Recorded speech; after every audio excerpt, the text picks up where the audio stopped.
Welcome to the Invest for More Real Estate Podcast. My name is Mark Ferguson, and I am your host. I'm a house flipper. I flip 10 to 15 houses a year. I own 13 rental properties with a goal to buy 100 by 2023. I'm also a real estate agent. I've been licensed since '01. I run a team of 9. We sell close to 200 houses a year. So on this show, we like to interview house flippers, landlords, and the best real estate agents in the business. So stay tuned for some great shows. If you want more information on my rentals, on the numbers, how I buy properties, check out investformore.com.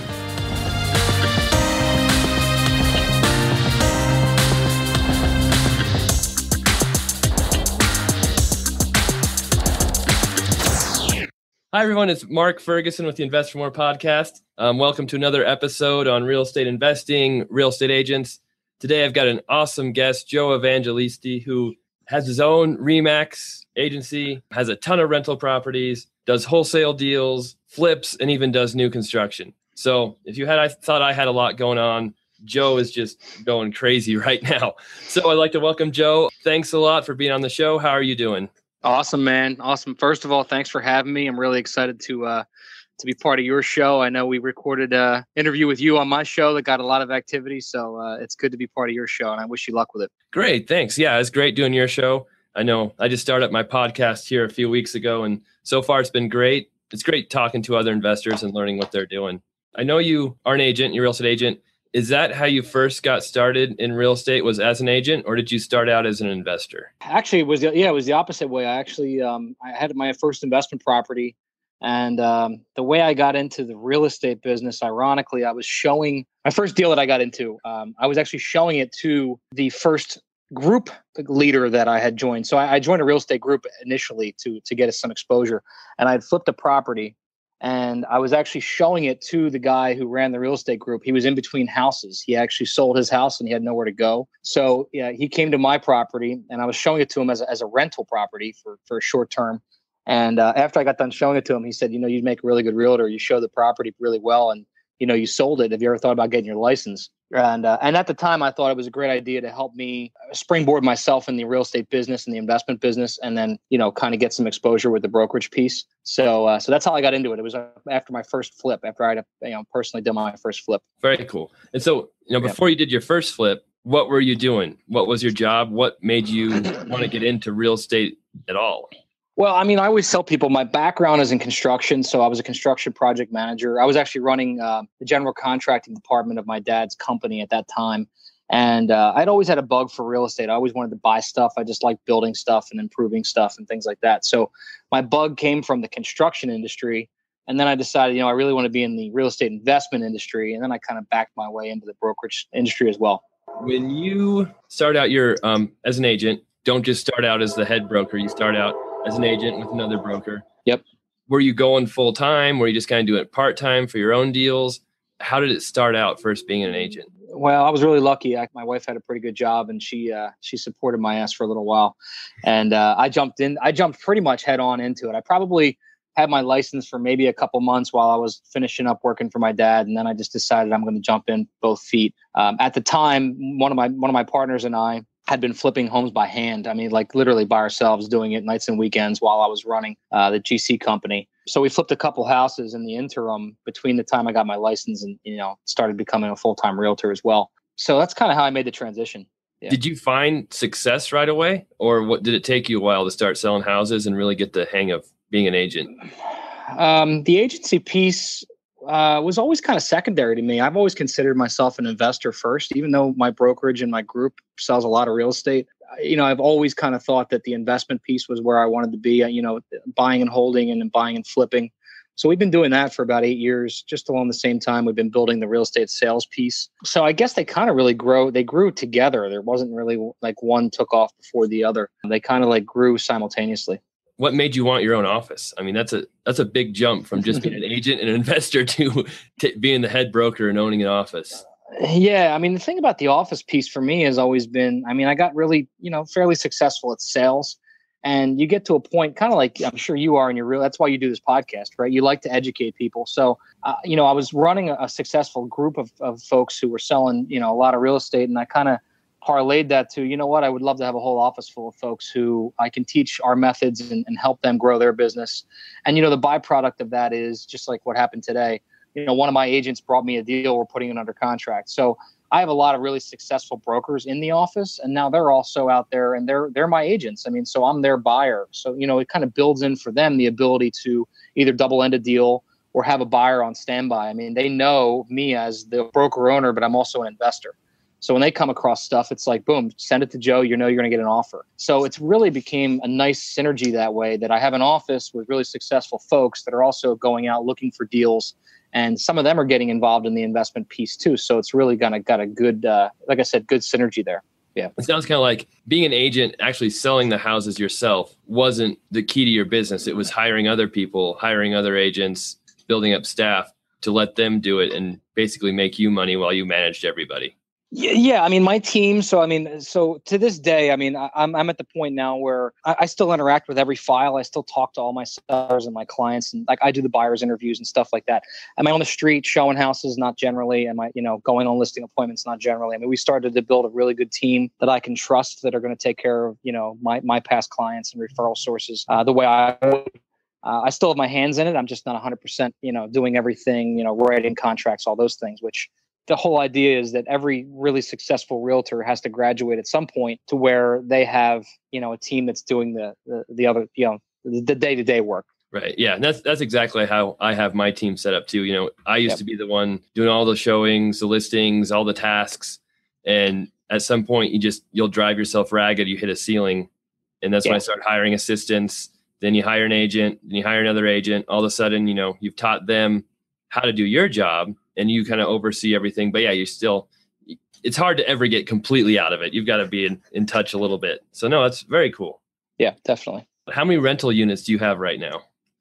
We're somewhere around 70, hovering around 70 between the ones I have a bunch of different partnerships, but all together we have about 70 doors that we manage and that we own. Nice. And when did you buy your first rental property, and what made you want to get into rentals? Well, first of all, the first question, I bought my first one in 2007. We bought it as a flip. And I always tell people, like, that was my flop. It was actually, to this day, it was a bad deal. But the thing I love about real estate is even when you make a bad deal, there's always a way to make it right. So like at the time, it was 2007. We bought it right before the market crashed. We paid $225 for it, which, nowadays, 8 years later, I probably wouldn't pay $150,000 for it. But we did. We paid $225, and we put about $40,000 into it, thinking it was going to be worth $315. And to this day, the property's probably worth, I don't know, maybe $250. At one point in time, it was probably worth under $200. But the point is, we took what we had, we refinanced out, even in kind of a bad market, because it rents really well. It rents for like $22.50 a month or something like that, and the taxes are high. So, you guys can do the math. Whoever's listening to this can put a pen to paper. It doesn't cash flow very much, but let's say it makes $200 a month. Here's a property that I've owned that's been paying itself down. We probably only owe 170 on it or 180, who knows, depending on what we put down on it at this point. It's been paying itself down for 8 years. It's been putting little bits of money in the bank account every month for 8 years. And when I wake up in 10 years or 15 years or however we situate it and however we refinance it, eventually I'll own it outright. And in 10 years, maybe it's worth $300,000. But most people would look at that as, oh, that's a terrible deal. Like you got crucified, you have no equity in the property or whatever. And I always look at it as it was a great learning experience. I flipped the whole thing by hand. So I learned a lot about doing actual trades. Now I had some background in construction before that, as far as, I was always a carpenter and a builder and that kind of thing. But I learned some plumbing and electric stuff from my partner during the process. I learned a lot of things about it. And the bottom line is, even today, like I said, you look at it, you might consider we're upside down, as far as what we're into it for versus what we can sell it for. But it's a cash flowing asset that's appreciating in value over time and paying itself down with the tenants in place. So I look at it as a win, even though on paper it's not a great win. It's not our best win. It's probably the worst deal I ever did. Kind of thinking about it. But you know what? We still own it. So, that's the beauty of rental properties. The beauty of real estate to me is, even when you do a quote unquote bad deal, as long as you structure it appropriately, it's still going to pay off in the long run. When I wake up in 20 years, all these properties that we're talking about will be paid off. So whether I bought them good, bad, or indifferent, as long as they're cash flowing and substantiating themselves in the interim, it's going to be worth something one day, right? I'm sure you look at it the same way. Yeah. Yeah. Well, I think what's super important is what your plan is and what your long-term goal is. I mean, your plan is not to get as much cash flow right now from them as you can. Your plan is to create a retirement basically 15, 20 years down the road, right? Well, first of all, every investor should have their own, their own business model, their own goals, what they're trying to achieve. I think it's really difficult in my particular area, unless you want to buy rental properties in the hood, in rough areas. Like, I think if you want to buy them in good areas, that's the one thing about all of our rental properties. I would personally live, I say this to my investors and I say this to the people we talk about all the time. I would personally live in almost every single property I own. Like, I feel that safe in their locations, that I think that they're good places. So to me, that means A, that they're probably good properties, and B, they're probably going to appreciate better than most properties. There are really good cash flowing assets that you can buy close to me. For those who are listening, those of you who ever heard of the Camden, New Jersey, I mean, it's like 3 miles that way. You can buy really good cash flowing assets, but are they ever going to appreciate? Are they ever going to be worth more than you paid for them? I look at it for more the long term. Yeah, you can look at the cash flow now. I think the aggravation level of the higher cash flowing properties, especially this just in my area, I'm not saying you can't buy really good cash flowing assets in decent areas, but the more cash flow you have in my area, generally the bigger headache you're going to deal with, maybe the lower rental price point. You're going to be dealing with just really tougher tenants. You know what I mean? People who are, paycheck to paycheck trying to get by, that are going to, call you with excuses on the first of the month. I'm really lucky in the fact that we don't have that. I mean, we've knock on wood, if I can find some, have probably in the last 8 years, we've probably evicted less than 3 or 4 people, and I think that's really hard to say with that many rental properties. Maybe your cash flow is a little bit lower, but your stress level is a lot less, and long-term appreciation is going to be there. No, that's awesome. Now, do you have a management company, a separate property manager that manages all those? Do you have someone on your team that manages them? How do you handle the management of those properties? Yeah, so that's actually something we're talking about right now between me and my business partner. He's always been the back end manager, and I'm always the front end construction, maintenance problems, that kind of thing. And because we generally rehab our stuff when we buy it, we generally don't have a ton of maintenance. So it's not a lot to deal with on that end, but the paperwork piece is starting to get really arduous for him. So we've been talking to a couple of different management companies trying to decide, what's the cost versus reward of outsourcing that, the lease piece and all that. My office naturally still does the marketing for all the rental properties, and around us, and I'm sure around you is the same thing.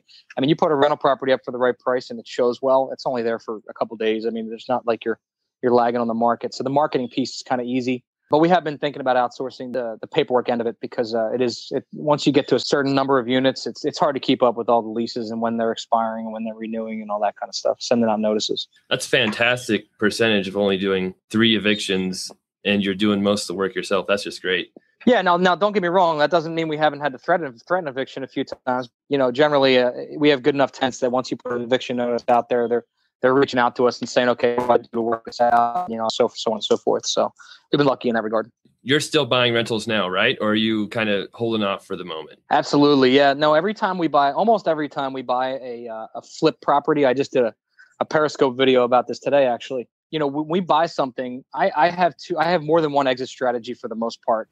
I either know I can wholesale it, I can take it down and rehab it for a flip, or I can take it down and put a tenant in there. And then the fourth one, which very rarely happens in our neighborhood, but a lot of times we can actually sell them as turnkey if we put a tenant in there and they're in place and the property's in good shape. So really, we have a minimum 2, sometimes 3 or 4 or 5 exit strategies when we take something down, because depending on market shifts, like I don't want to get stuck with a portfolio of properties we can't do anything with. So we're always thinking of multiple ways out. And now you have a unique way you're financing your properties, right? Are you still using private money and then refinancing those rentals? Yeah, I would say most of the time, unless they are already like turnkey rentals where we're buying them with tenants in place, we're generally taking them down with private money, depending on what we do with them. Again, if it's a rental property, I'll do the math on the way in. I'll something for X and I can rent it for X. Then the bank will refinance me out X. As long as my investor money payoff is less than what I know the bank will refinance on, then I might take a chance and rent it out. So at that point, let's say we owe our investor at the end of the day, we owe them $100,000. I might know that based on renting that property for $1,500 a month, my bank will will refinance us out 120 grand. Well, now I know I just went into a property. I put a tenant in place. I'm able to pay off my investor of 100. After the closing costs and all that said and done, the bank might actually write me a check for 15 grand. Now, I look at that as, I think Mark calls it, our mentor calls it trifecta profits or something like that. I call it the replacement recipe, because basically I'm replacing the investor with a long-term solution with bank financing. And I'm getting paid to do so. So for me, if I could flip that property and let's say I could make 30 grand, I might prefer to keep it because I'm making 15,000 in cash, which is a refinance, which is, as you guys know, tax-free, and you can call your CPA and ask them about that. But, I'm making 15 grand to hold on to a property that I don't have any of my own money out of pocket on. So to me, that's the grand slam. Like if I could make cash to keep an asset that's going to cash flow that I never have money out of my own pocket, I think your return on investment is something like infinite. You have none of your own money invest. So to me, like that's the best thing that can happen. Yeah, you sell it and make 30 grand or something like that. But I mean, I still love, that's my favorite type of asset. When I can keep a rental property and get paid to keep it, I can't think of anything better than that. And when you're paying taxes on those flips, you're probably not making a whole lot more than what you're making on the rental property anyway. Absolutely. So, if you make $30,000, do the math. Yeah. No, that's great. Now, one thing I want to touch on, you've been obviously in the business for a while. You made a lot of connections. Is that how you found your private money? Was people you met in the business, or how did you find private money? Yeah. So for me, private money is really it's a very personal thing. Like to me, it's very much a people game. I know there's a lot of gurus out there that preach, their systems on how to raise private money. And we have probably, I don't know, maybe 10 or 15 investors at any given time that are loaning us money. I know every one of them personally. Like I've either had a phone call with them at least, explained our business, or I've been doing business with them for a long time, or I'm related to them. To me, a good track record and a really good history of borrowing money. I'm sure, like I said, there's a lot of systems out there where maybe you can send out postcards and raise 50 grand. I have no idea. But to me, it's always been one-on-one, face-to-face, project to project. And then once they're invested in one or two projects, I was just having this conversation the other day. I've never had anyone give us money and want it back.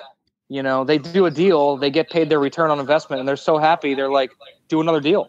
You have to build it up, though. I mean, I've started out with one or two guys and built it to that, multiple streams of different, private investors. And it's very personal for me. No, I completely agree. I know there's a lot of sites out there that say you can get private money online, or even places that advertise they are a private money lender, and pretty much they're hard money lender, charging 15%, 14% on their money, calling themselves a private money lender. But yeah, all my private money is relatives, pretty much, maybe close friends, people I've known in the business and who know me. Face it, someone's not just going to give you $100,000 because you say you're a real estate investor online. And, how do they know you? There's no way. Dude, I think you hit a really good point right there. And I think it's important. Your listeners would probably want to know the difference here. But they really need to Google the difference between hard money and private money, because those two terms are they're too mixed up. Yeah.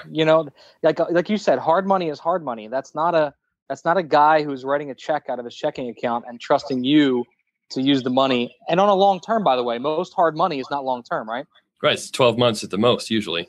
Yeah, I don't use hard money, so I don't know. But I know you pay points and fees and all kinds of crazy stuff. I mean, with our investors, it's a flat rate. They get paid their interest at the end. So if I borrowed 100 grand and I paid 10%, for example, I owe them 110 grand in 12 months. No BS, no monthly payments, no points. Now, don't get me wrong. There are some private money guys who want all this stuff that I'm naming, but you're really, really good private money guys and girls, in my experience. They're usually writing a check, or it's part of their 401k and they're doing a self-directed IRA or something like that. But it's flat interest over the course of the project. And the hard money guys they'll do appraisals. They'll want inspections done. They'll want all types of things going on. And some of these private money companies, they do the exact same stuff. They just pretend to be private money, which they are not. They're pretty much hard money. Correct. Yep. So your flipping business, how many flips do you think you're doing at one time right now? We try to buy 5 a month. We're pretty much on track for that this year, to buy 5 a month. I don't really pay too much attention to how we disperse of them, whether we keep them or flip them, or I don't really track that, because it's unique to every month. So if I buy 5, 3 of them might be back on the market to sell, Two of them might be rental properties one month, and then it's the exact opposite the next month. So I don't really look at how they're leaving us, but I look at how we acquire them. So I try to buy 5 a month. Are you buying within 10 miles, 5 miles? How far out do you go when you're buying those flips? Starting to expand a little bit. And again, this is so area specific. I mean, I'm not trying to give advice here to people that live in different areas, but like for me, I was stuck in my own county for a long time. And I started to realize that when I kind of spread out a little bit, there's a ton more opportunity out there for me. So then I went to 3 counties about a year ago. And now we're at the point where we're in like 6 counties. I'm buying one that's down the shore next Tuesday or Wednesday. Down the shore for me is like an hour and a half away. So, it just really depends. If they're really good deals and they're in areas that I like to drive to. I know it sounds crazy, but that's kind of my criteria. Like, there's some good deals in certain counties in New Jersey that I just don't feel like driving to. They're not in my driving circle, radius, whatever. So if they're in places that I like to drive to and, there's somewhere I like to grab lunch, then, maybe I'll buy property there. Right. That makes sense. Yeah. Nice. And then you're wholesaling properties too, right? So you'll quick flip, get rid of some of these right away. Yeah, no, I think it's important that, and I know a lot of guys I talk to have get different game plans with how this works, but like the things that we're going to wholesale are things that I'm going to buy anyway. So like what happens is, if we have 10 things in the pipeline and I only really want to buy like 5 things that month, then we'll put like 8 out of 10 of them up on wholesale and just see if we can wholesale them, right? And then like if we can't, we're prepared to buy them anyway. And I think that's really important because I think there's a lot of wholesalers out there. In fact, I just got a call yesterday from a guy who, is trying to wholesale a deal who has no intentions of buying it.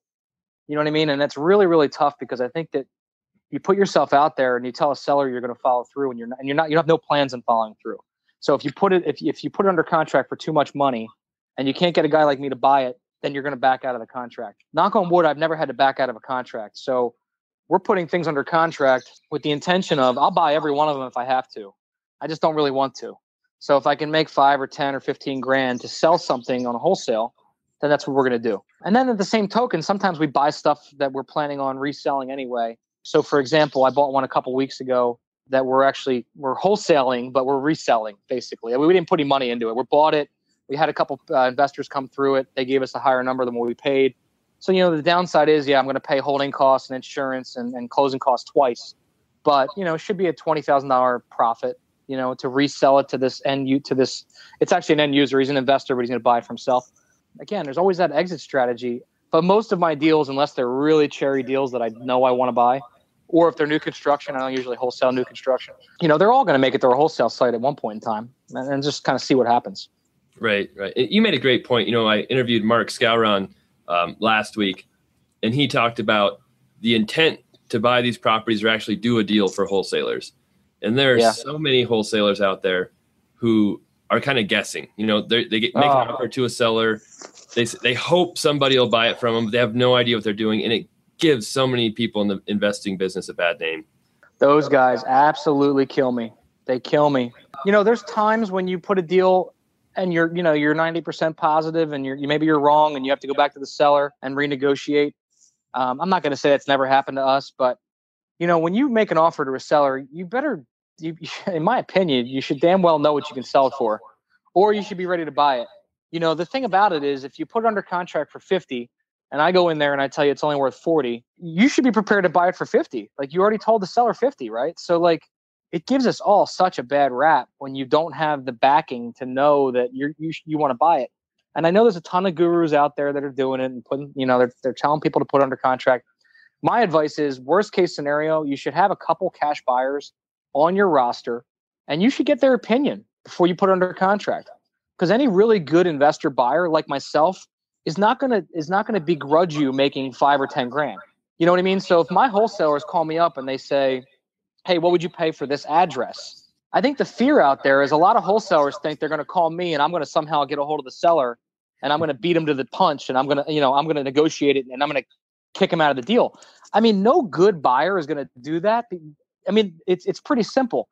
If I'm buying deals off of you and I screw you over on a deal, you're not going to call me anymore for deals. So like, I want my wholesalers, the guys who are selling us stuff, I want them to make money. And any good buyer should want them to make money because that's why they're going to keep bringing you deals, right? So like, I feel like if you're a wholesaler and you are that kind of guy who has no intentions of buying, you should at least set up a good rapport with a couple cash buyers to where you can give them an address and say, yo, Joe, what would you pay for this? And get an honest response for them. And if I say I pay 40, then you should go back to the seller and say 35 before you put it under contract. That's just my personal opinion of how the business should operate. But I know that's a perfect world, and it's not always going to be like that. And you're so right about people worrying about, the real buyers, the real fix and flippers, the rental property guys who are buying a lot of properties. They're not going to try and screw someone over for $5,000 because, like you said, It's going to ruin their relationship. It's going to ruin their reputation, and it's just not worth it. No way. And guess what? The real buyers don't have time. Right. You think you're going to give me an address and I'm going to go skip trace the guy and try to locate? I don't have time for that. That's why I'm paying the wholesaler. Go out there and get it under contract for the right number and make your money. I know what you mean. All right. So you've got your rentals, you've got your flips, you're doing the wholesale properties, and you're doing something I've never done myself personally, is new construction. So walk me through how you got into new construction and how that's going for you. Yeah, new construction for me is very limited. It's not like I build anywhere. So like we only really build in a couple zip codes in New Jersey, and they're like the best zip codes in New Jersey. I live in a town called Haddonfield, which is it's just, I don't want to say it's easy to build there, but it's a place where there's a good enough spread that it can afford you to buy something almost at retail and renovate it and make a profit after you sell it. We buy in a place called Ocean City, New Jersey, LBI, Long Beach Island. There's just a couple really specific zip codes that we'll do it in. So, that's where the new construction piece came from. It actually came from the fact that I lived in a town that I wanted to build my own house in. And then, somebody offered me enough money to build my own house that I was living in. So I ended up ripping the roof off the house I was living in and building it for somebody else. And then it just kind of became a domino effect from there, because buyers kept coming to us from the house that was already pre-sold and said, what do you got next? So I said, wow, there's got to be a demand here. Let me go buy some more stuff. So, any given time, we're probably doing, like right now, we're doing 4 new construction houses. That's about as many as I probably want to handle at one time. I mean, that might change if the market changes and the availability for these houses comes up, but that's kind of a good average for us, because they take a lot longer. It's not a flip. It's a 6 to 7 month process to buy something, get the permits approved, make it new, the whole thing. Right. Now, are you buying vacant lots, or are you buying teardowns? How are you finding the properties? Yeah, so believe it or not, what we're doing for the most part are not considered new construction, even though like the house I'm sitting at right now, if you walked into it, you wouldn't know it was old. But we're buying ranchers. We're actually saving the foundations. Sometimes we have to reinforce the foundation, but for the most part, we're saving the foundation and we're putting second stories on. So what's happening is it's considered an addition. Again, even though they sell for new construction pricing, it's considered an addition. And, we save a little bit of money with the foundation, but believe it or not, it costs me almost as much money that if I were to knock the whole thing down, but it helps us avoid variances and things like that. So it's a little bit easier process. Right. A lot quicker, I'm sure, with permits and everything, getting it all approved. Yeah, I won't deal with anything that needs a variance. It's just too expensive and too time consuming. So Where would you like to be in 2 or 3 years? I mean, do you just want to keep chugging along, keep plugging away at what you're doing, or do you have certain goals that you're moving towards? What's the future look like? Somewhere in the Caribbean. My goals have changed so dramatically in the last 18 months. We went from me being the flipper site manager guy who was picking out everything.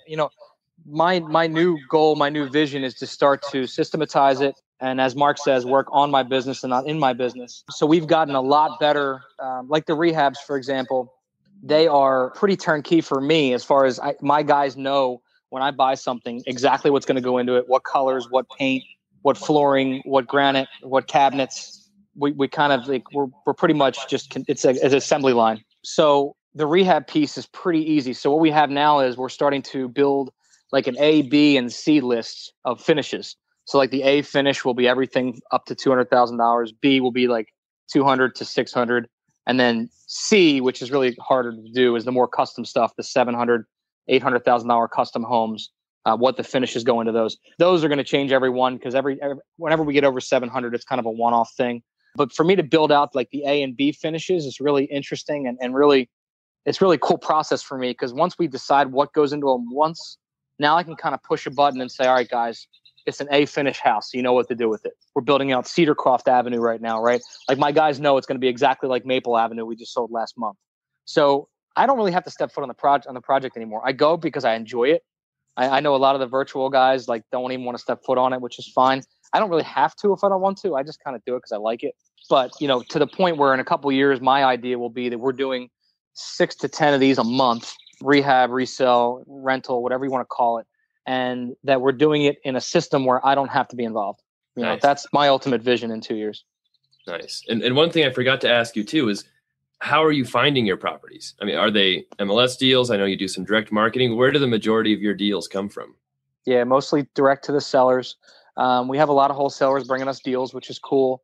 As you can imagine, I have very few brokers that bring me deals because they always think I'm the competition. So it's like the hardest thing to drill in their heads that like, listen, I think I did like a podcast. I did a post on it last month. Like in the last 30 days, I've paid like 8 commissions out to competing brokers. And I don't care. I want them to make money because I want them to bring me deals again. But it's so hard because they think, oh, Joe's the competition. He owns a Remax. He can't buy our stuff. And so it's funny. Like a lot of my buddies who are in the business who aren't brokers, they work with a lot of realtors. They have all this staff of realtors. They call them. I don't have that luxury because they think I'm competition.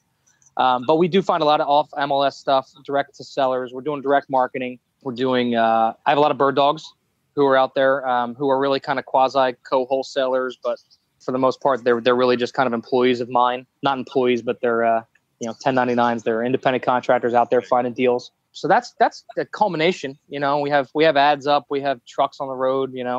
Wherever we can pull a seller lead out of, but mostly I'm off MLS. I think there's just too much competition. Every time I buy something on the MLS, I'm paying top dollar, so it's just really, I try to avoid that when I can. Do you have any advice, anything else you want to add to the listeners? No. Do I have any advice? No, just get out there. I like the ready, fire, aim mentality. Mark says you don't have to get it right. You just have to get it going. With all the people that we communicate with the podcast and on the website and the blog, I mean, I think I find a lot of, I hate to say it, but they're tire kickers. There's so many people that want to get in this business and they feel like they need some kind of special skill set. And I'm here to tell you guys, I never graduated college. I'm a C student in high school. I'm nothing special. Most of the people that I know in this business are really nothing special. And I think people think that they need to have some sort of special, magic powers to go out there and invest in real estate. You really don't. You just have to get going. I wouldn't be here if it wasn't for the first deal that I just talked about at the very beginning of this podcast, which was a quote unquote failure. I wouldn't be doing 5, 6, 10 deals a month if I didn't screw up on the first one, So like I always say, get out there and do something, like get it going, get involved. If you're new, call wholesalers, call investors, call cash buyers, call people on Craigslist, just ask a lot of questions. And then once you have enough where you think you can get involved, then get involved. Stop thinking about it and do it. Right. Yep. Exactly. Just do it. That's the toughest thing. Great. So now, Joe, if people want to get in touch with you, I know you have your own podcast. What's the best way for people to contact you? I mean, if they're looking for an agent, if they're looking to, if they're a buyer in the area, how can people talk to you? I mean, really the best way is just go right on my website. It's theflipking.com, theflipking.com. There's a contact us tab at the top. That email literally goes to my email address. People don't think it's really me, but it's joe@theflipking.com. It's my email address. Shoot me an email. They can find our wholesale deals locally. They can find them at southjerseycashdeals.com. South Jersey Cash Deals. That's where you'll find our wholesale inventory. And we're always looking for people to connect with nationwide or locally. Whoever's doing deals, we'd like to get involved. Yeah, I'm sure they'll be able to find us on your website too, right? Right. Yep. We'll have contacts to everything. And yeah, if people are asking me for an agent in the area, I send them to you. They probably won't work with you directly, but someone on your team who works with investors. And then, people looking to buy or sell too, for sure. Absolutely, man. Well, thanks a lot, Joe. I appreciate you taking the time out to do the show. Thanks, Mark. Thank you, Joe. Take care.